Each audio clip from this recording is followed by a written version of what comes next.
guys leading up to this weekend? Just, a number of things on both ends offensively.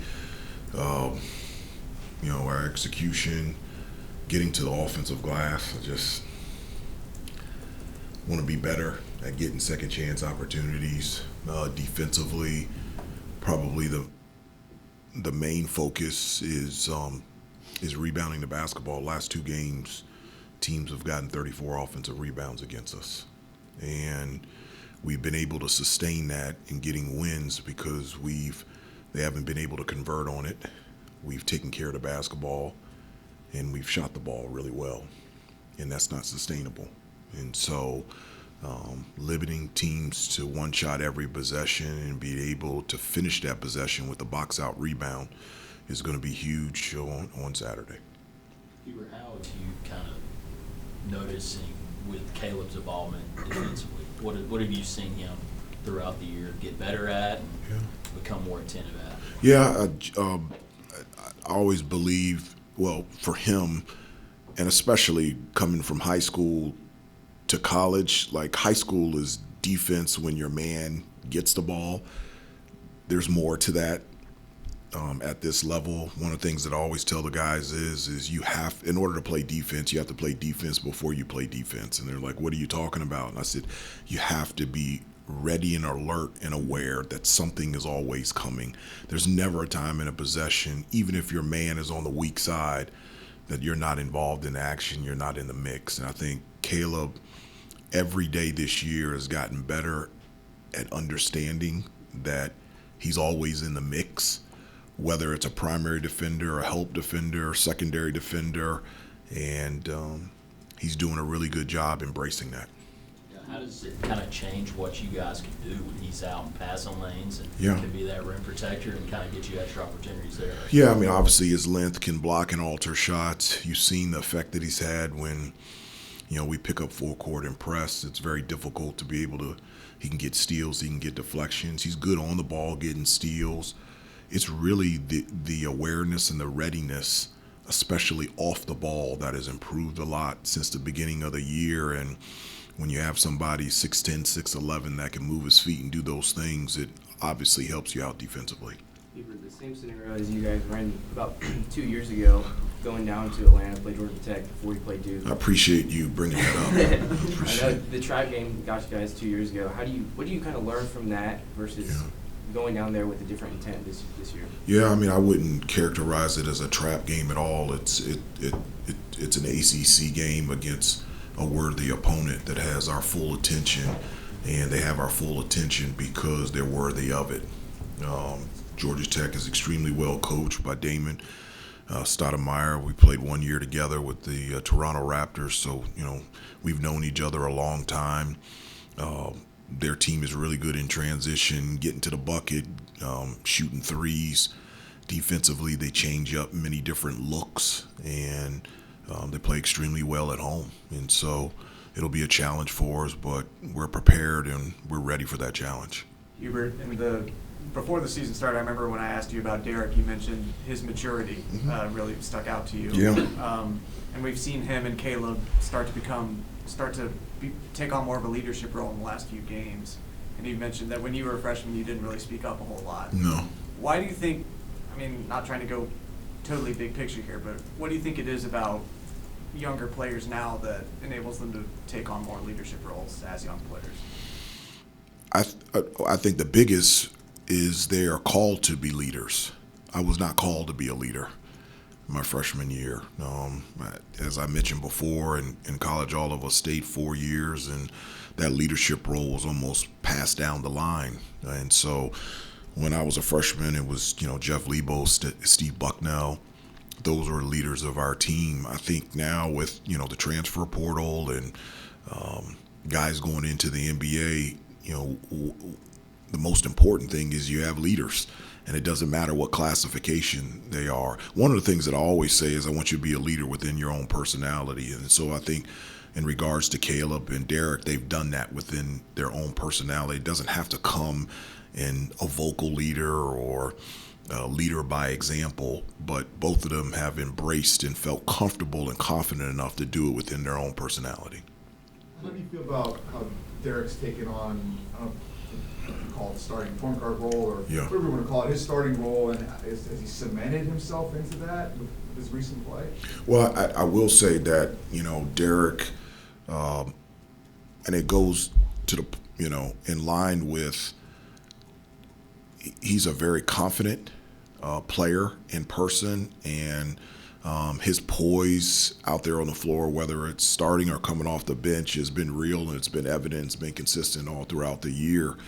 Been really proud of his approach, specifically over the last 3 games, and he's done a nice job taking care of the basketball. He's confident, being able, from an offensive standpoint, to be able to make plays, and as I mentioned before, his leadership qualities in regards to speaking up and being more vocal has something that I've noticed over the last 3 weeks, and it just continues to grow. What have you seen from Henry since the Virginia game when they were able to hold him to probably his least productive game of the season?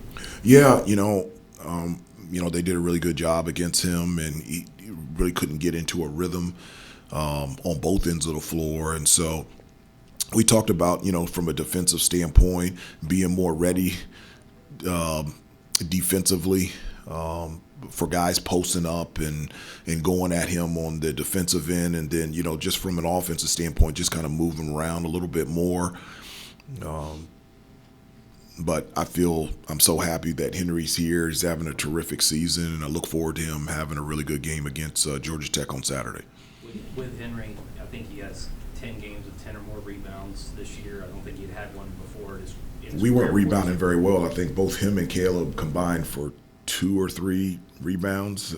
Oh, Virginia. Virginia, yeah. But I was going to ask, in terms of when you brought him in here, what did you think maybe you could get from him in terms of maybe more on the rebounding edge to get him to be, have multiple games with 10 rebounds, and then, obviously the Virginia game wasn't what you wanted, but overall in the sense of bringing along a guy as a rebounder to make them better at it? Yeah, that's exactly what I saw when, we got Henry in the transfer portal, somebody that could check a number of different boxes on both ends. You mentioned the rebounding piece. I thought the length would be great for us defensively, to be able to protect the rim and block and alter shots. And prior to the first 4 ACC games, we were doing that pretty well. And, just from an offensive standpoint, his versatility to be able to, shoot from 3, be able to score around the basket, run the floor. He's a very gifted passer.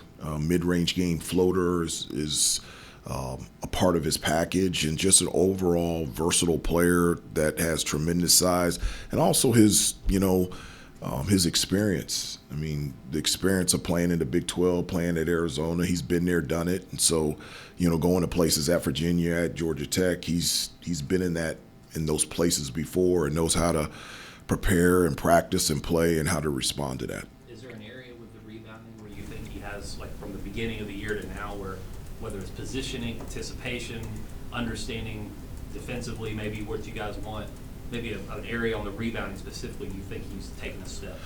That's a great question. I think, like, in comparison to, the years that he was at Arizona, I just know that he's a very instinctive rebounder. Does a really good job at understanding or where the ball may be going, his pursuit for the ball. But I really believe the area that's improved a lot for him is offensive rebounding. It's something that we stress 90 times a day. And so his ability to get to the offensive glass and get second chance opportunities has been huge for us. We got to get everybody else involved. Going back to the finishing defensive possessions with the rebounding, just team-wise, is there a common theme with what you want to see improve and maybe what's causing some of those issues? Yeah, everybody get involved. One of the things in the past, I used to say this isn't a Armando Bacot rebounding game. This is a UNC rebounding game, and it's not a Caleb and Henry rebounding game. It's all UNC players have to be on board and on deck. And there have been times where our anticipation and our eagerness to get to the offensive end before the ball has been secured has been a problem for us. And one encouraging thing there was a number of encouraging things from Virginia, but one of them was our leading rebounders were our guards. Jonathan had 7 rebounds. He led the team. Seth had 5 rebounds. He was second lead rebounder on the team and also had 3 offensive rebounders. So that was really encouraging. I didn't anticipate Caleb and Henry being out rebounded by those two, but if those guys do the same thing and then we can bring others along like Jonathan and Seth, now that's what I'm talking about. Just a collective rebounding to be able to secure the ball and be able to rebound so we can transition to the offensive end. And there's a lot more threes being taken nowadays than Yeah. in the past. Does that pose a problem with the finishing possessions, with the ball kind of bouncing off it? No, actually, I think it puts wing players in the mix even more. I always say long shots, long rebounds, and so those balls that are around the free throw line area have to be secured. And one of the things consistently that I've said is when the ball is up in the air, it's on the ground, it has to be 100% all UNC, and it takes everybody on board. It just can't be 1 or 2 guys. Hubert, during the week, we saw Virginia and Notre Dame play a double overtime game. Georgia Tech has been super competitive with Duke. They beat NC State. Do you feel like top to bottom, this is the strongest the league has been since you've been the head coach here? That's a great question. I haven't really thought about it. I just know it's always competitive, very strong, but I felt the same way last year as well. Anytime you play in conference against known opponents and programs that are a part of this conference, it's always going to be competitive. There's always going to be great games. And to me, whether I was a player, assistant coach, or a head coach, there's nothing different. It's always difficult to play on the road, and it's always a challenge to play Georgia Tech in Atlanta. The Virginia game, I feel like we talk about in March as like the turning point, maybe like in a real positive way, Okay. Especially coming off the California road trip. How have you seen the guys respond, and do you look at it as that kind of significant moment potentially in the season? I don't particularly look at it as a turning point. I do feel like last week we got better by the way that we played against Notre Dame and obviously the way that we responded, and especially being down 16 and being able to win at Virginia. I think, when you have that momentum, you have to fight to keep that momentum, and when you don't, you have to fight to get it. And throughout this week of practice during the bye week, it's just been a constant message on trying to continue that momentum and try to improve on the things that we need to improve on, which is defensive rebounding, execution on the offensive end, getting to the offensive glass, getting better percentage when we get to the free throw line and making our free throws. And so obviously excited about the success that we had last week, but moving forward we have to continue to get better in order to continue to have success. What have you seen from your guys at practice? I know you've been asked a number of times, you mentioned it right there, right? Like that there is a momentum shift and you guys are kind of collecting steam here, but how do you continue that going forward? What have you seen from your guys at practice, the energy to make sure that you continue that coming into Georgia Tech? Yeah, I mean, I'm an energy, effort, enthusiasm, will, and want to, attention to detail guy. So bring that every day at practice, and I always believe, when you step on the floor, there's an opportunity, a chance always to move a step forward, to being the best that you can be, and that's something that as a group we talked about a lot. I'll be honest with you. Yesterday at practice, I showed them a clip of Drake Maye. It was this thing on Instagram, and he talked about how hard it is. And his coach said, yeah, I know it's hard, but if we can figure out how to get this thing done, this will be the best, 6.5 minutes of your life. And I referenced that, and I said, guys, it's hard. It's hard to win. It's hard to practice. It's hard to box out. It's hard to talk on defense. It's hard to sprint to offense. It's hard to get to the offensive glass. It's hard to make open shots. It's hard to get to the free throw line. It's hard to play here. It's hard. And that's good. And that hardness is something that you have to walk towards and embrace.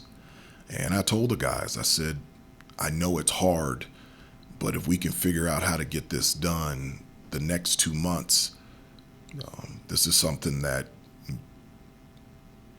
could be something that could be impactful for the rest of your life. Good time for two more. I wanted to ask quickly about Drake, actually. You've known the Maye family quite a while. Yeah. I'm curious kind of what your reaction is to seeing a guy you've known for a while or crossed paths with and known the family. Now it's going to start in the Super Bowl, but probably many people didn't expect he'd be in this position right away.